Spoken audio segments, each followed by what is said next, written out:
नमस्कार दोस्तों, कामयाबी तक डेली जीके क्यूज में आज का पहला प्रश्न है, लूसीफर ग्रह का दूसरा नाम क्या है? तो इसका उत्तर है शुक्र ग्रह को लूसीफर ग्रह कहते हैं। लूसीफर का अर्थ लैटिन में प्रकाश लाने वाला होता है। यह शुक्र ग्रह का दूसरा नाम है। इसे पृथ्वी के जुड़वा ग्रह के रूप में भी जाना जाता है। इसे शाम का तारा और सुबह का तारा के रूप में भी जाना जाता है, क्योंकि इसे सुबह और शाम को खुली आंखों से देखा जा सकता है। अब बात कर लेते हैं शुक्र ग्रह के बारे में। शुक्र सौर मंडल का सबसे गर्म ग्रह है। यहाँ का तापमान 475 डिग्री सेल्सियस रहता है। यह तापमान दिन और रात दोनों में एक जैसा रहता है। इसका कारण यह है कि वातावरण में 96% कार्बन डाइऑक्साइड है, जो कि ताप को कैद कर लेती है। जैसा कि धरती पर ग्रीन हाउस का प्रभाव है, शुक्र का आकार और बनावट लगभग पृथ्वी के बराबर है। इसलिए शुक्र ग्रह को पृथ्वी की बहन भी कहा जाता है। यह रात के आसमान में सबसे चमकदार ग्रह है और धरती से आसानी से पहचाना जा सकता है, और सौर ऊर्जा में एकमात्र ग्रह है जो पूरब से पश्चिम की ओर घूमता है। अब सौरमंडल के बारे में बात कर लेते हैं।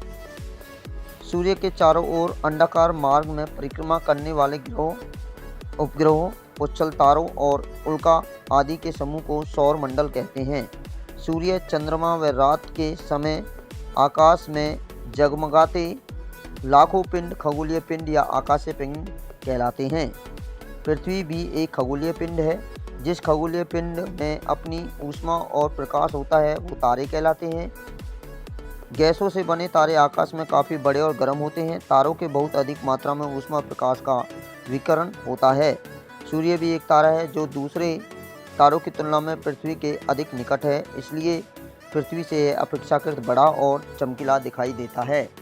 खगोलीय पिंडों का एक दूसरा वर्ग भी है जिसमें अपनी ऊष्मा व प्रकाश नहीं है। ये केवल सूर्य जैसे तारों से प्राप्त प्रकाश को ही परावर्तित करते हैं। ग्रह कहा जाता है। इस प्रकार पृथ्वी भी एक ग्रह है जो सूर्य से ऊष्मा व प्रकाश लेती है। पृथ्वी सहित कुल 9 ग्रह हैं जो सूर्य की परिक्रमा करते हैं, और सूर्य तथा 9 ग्रह मिलकर सौरमंडल या सौर परिवार बनाते हैं। परिक्रमा करने वाले अपेक्षाकृत छोटे पिंडों को उपग्रह कहते हैं, जिसे चंद्रमा पृथ्वी का चक्कर लगाने के कारण उपग्रह कहलाते हैं। अब बात कर लेते हैं अगले प्रश्न के बारे में। भारत में किस बंदरगाह को ज्वारीय बंदरगाह के रूप में जाना जाता है? कांडला बंदरगाह को। अब इस कांडला बंदरगाह के बारे में बात करें तो कांडला आधिकारिक तौर पर दीनदयाल पोर्ट ट्रस्ट पश्चिम बंगाल में गुजरात राज्य के कच्छ जिले में एक बंदरगाह है। 1908 के भारत बंदरगाह अधिनियम के तहत कांडला पोर्ट का नाम बदलकर दीनदयाल पोर्ट ट्रस्ट कर दिया। यह एक समुद्री बंदरगाह है जिसे कांडला बंदरगाह ट्रस्ट के नाम से भी जाना जाता है। यह देश के सबसे बड़े बंदरगाहों में से भी एक है। यह भारत के पश्चिम तट का एक बड़ा बंदरगाह है। विभाजन के बाद देश में पश्चिम तट का सबसे बड़ा बंदरगाह कराची बंदरगाह पाकिस्तान में चला गया है, जिसके बाद 1950 में भारत के उत्तर पश्चिम भाग में कांडला बंदरगाह का निर्माण किया गया। इसका पूरा नियंत्रण भारत सरकार के जहाजरानी मंत्रालय के हाथ में होता है।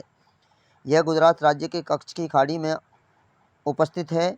4 अक्टूबर 2017 को प्रधानमंत्री की अध्यक्षता में केंद्रीय राष्ट्र मंत्री द्वारा कांडला बंदरगाह का नाम परिवर्तन कर दीनदयाल बंदरगाह कर दिया गया।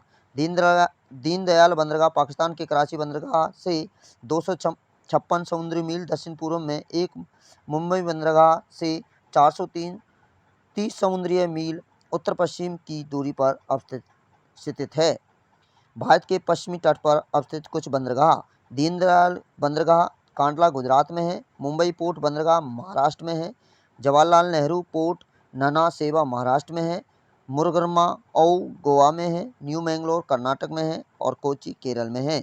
भारत के पूर्वी तट पर अवस्थित बंदरगाह: कोलकाता पश्चिम बंगाल में है। पारादीप उड़ीसा में है। विशाखापट्टनम आंध्र प्रदेश में है। एन्नौर तमिलनाडु में है।